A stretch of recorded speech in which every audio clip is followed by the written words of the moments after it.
Hi Mark, I'm Donna. My student number is S044152.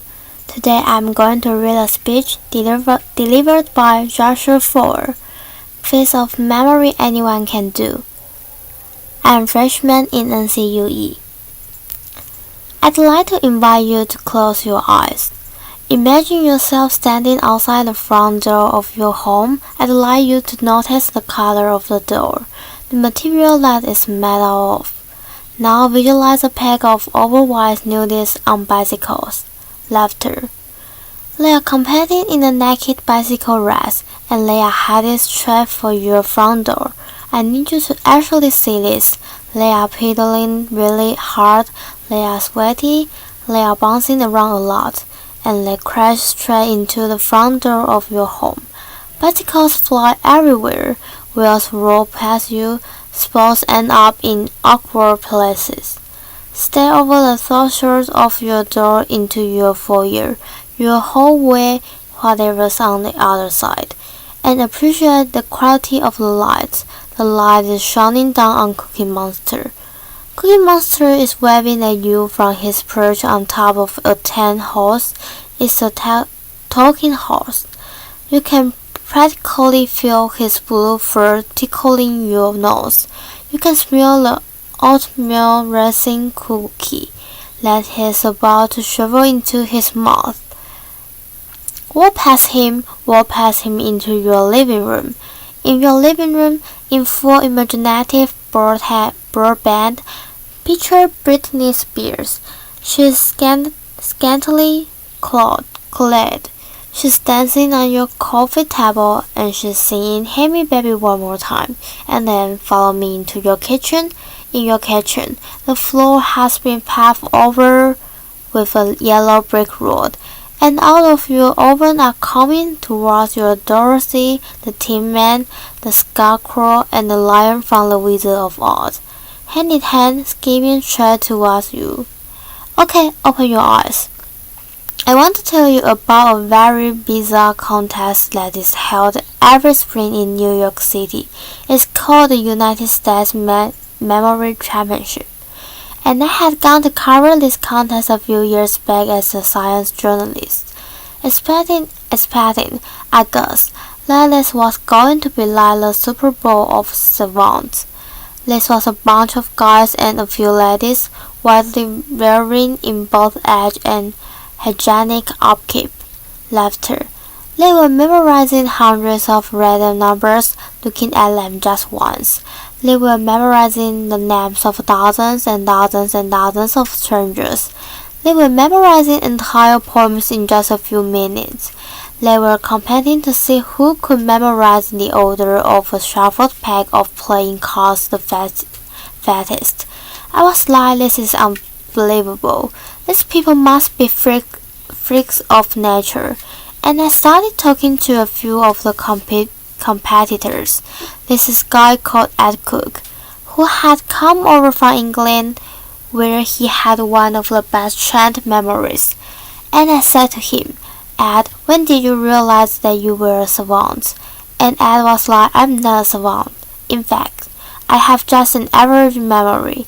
Everybody who competes in this contest will tell you that they have just an average memory.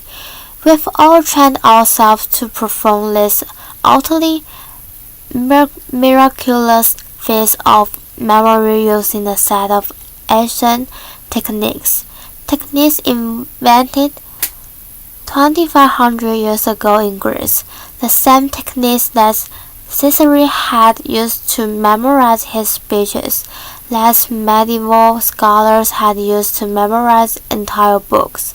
And I said, wow, how can I never heard of this before? And we were standing outside the competition hall, and Ed, who is a wonderful, brilliant, but somewhat and actually English guy, says to me, Josh, you are an American journalist. Do you know Britney Spears? I'm like, what? No, why? Because I really want to teach Britney Spears how to memorize the order of a shuffled pack of playing cards on U.S. national television. It will prove to the world that anybody can do this. Laughter. I was like, well, I'm not Britney Spears, but maybe you could teach me. I mean, you have got to start somewhere, right? And that was the beginning of a very strange journey for me. I ended up spending the better part of the next year not only training my memory, but also investigating it, trying to understand how it works, why it sometimes doesn't work, and what its potential might be. And I met a host of really interesting people. This is a guy called AP. He's an amnesic who had very possibly the worst memory in the world. His memory was so bad that he didn't even remember he had a memory problem, which is amazing, and he was this incredibly tragic figure, but he was a window into the extent to which our memories made us who we are. At the other end of the spectrum, I met this guy. This is Kim Peek.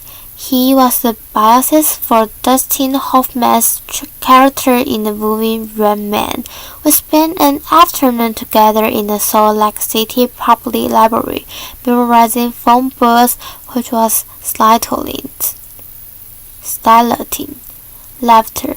And then one day I read a whole host of memory treatises written 2,000 plus years ago in Latin, in antiquity and then later, in the Middle Ages, and I learned a whole bunch of really interesting stuff. One of the really interesting things that I learned is that once upon a time, this idea of having a trend, this planned, cultivated memory was not nearly so alien as it would seem to us to be today.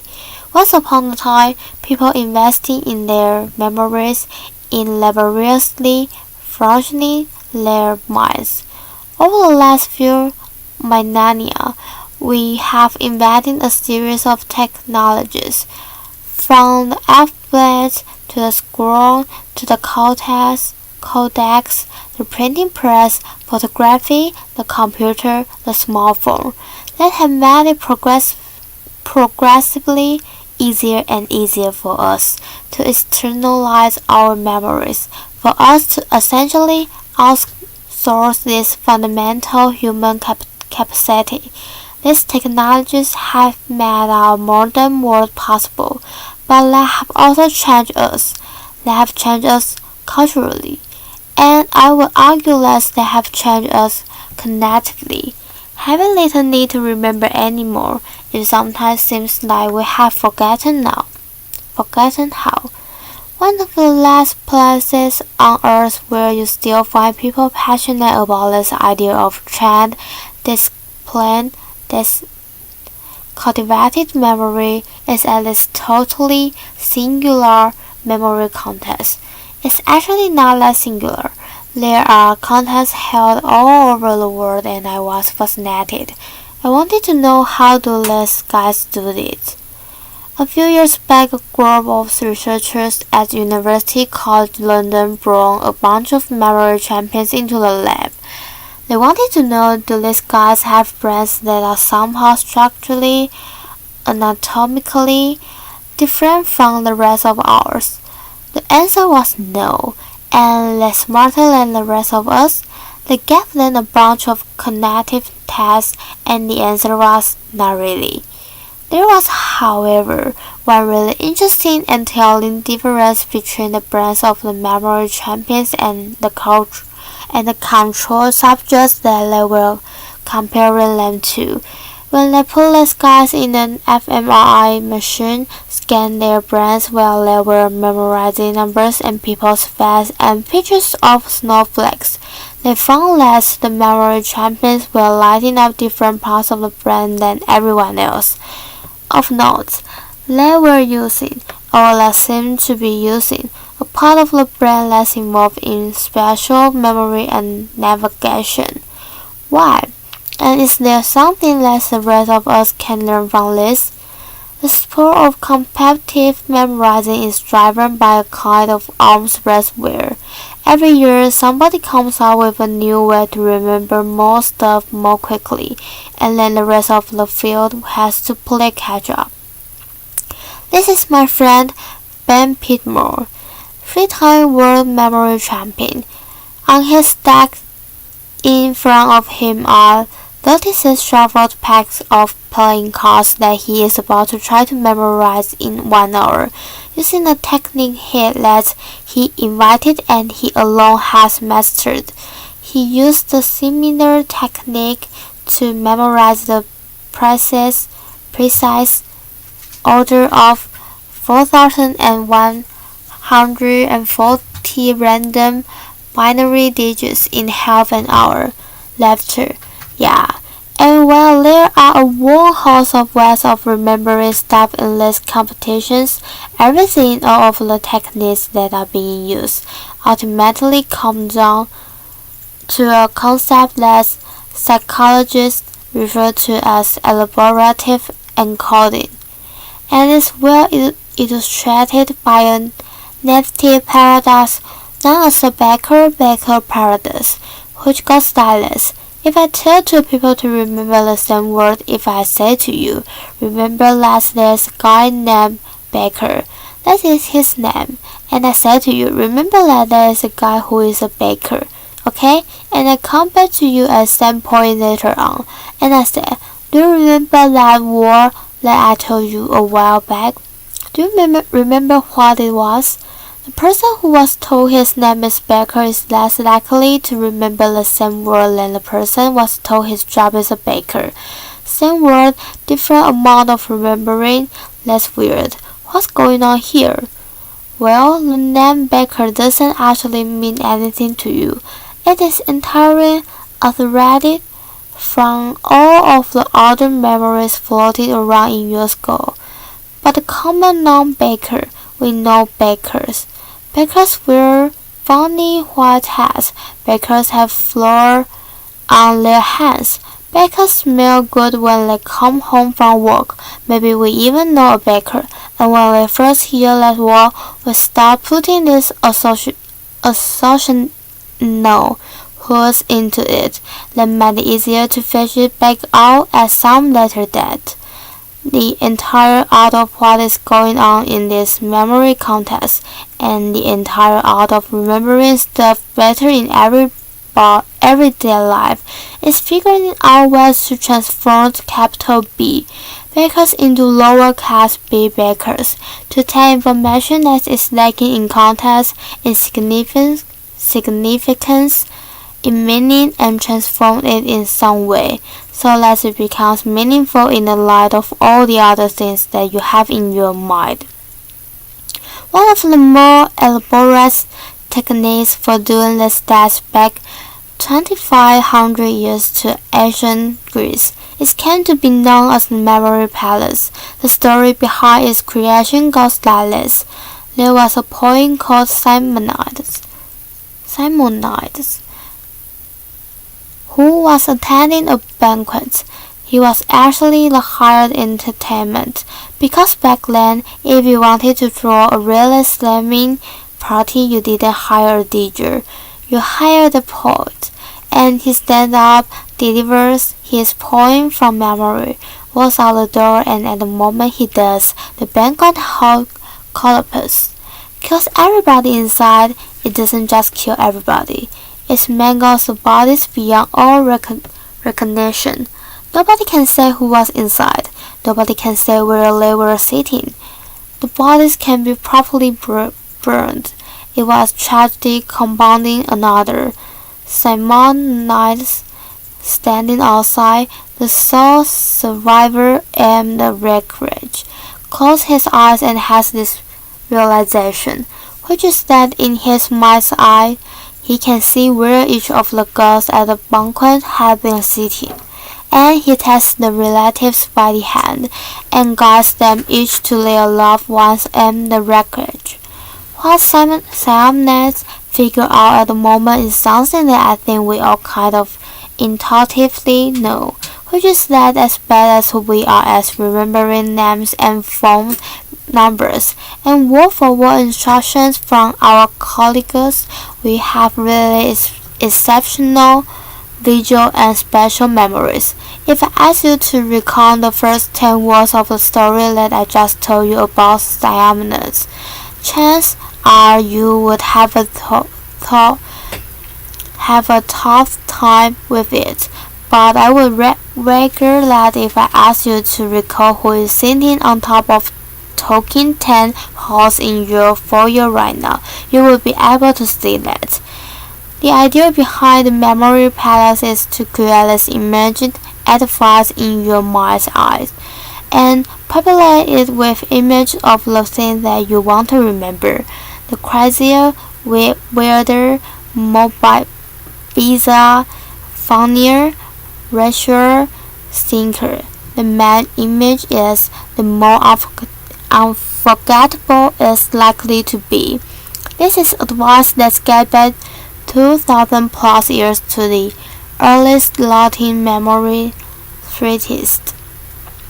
So how does this work?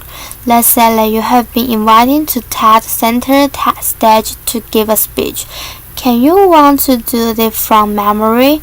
And you want to do it the way that Cicero would have done it if he had been invited to take Rome 2,000 years ago. Laughter. What you might do is picture yourself at the front door of your house, and you'd come up with some sort of crazy, ridiculous, unforgettable image to remind you that the first thing you want to talk about is this totally bizarre contest. Laughter. And then you'd go inside your house and you will see an image of Cookie Monster on top of Mr. Ed, and that will remind you that you will want to then introduce your friend Ed Cook. And then you'd see an image of Britney Spears to remind you of this funny anecdotes you want to tell. And you'd go into your kitchen, and the fourth topic you were going to talk about was this strange journey that you went on for a year.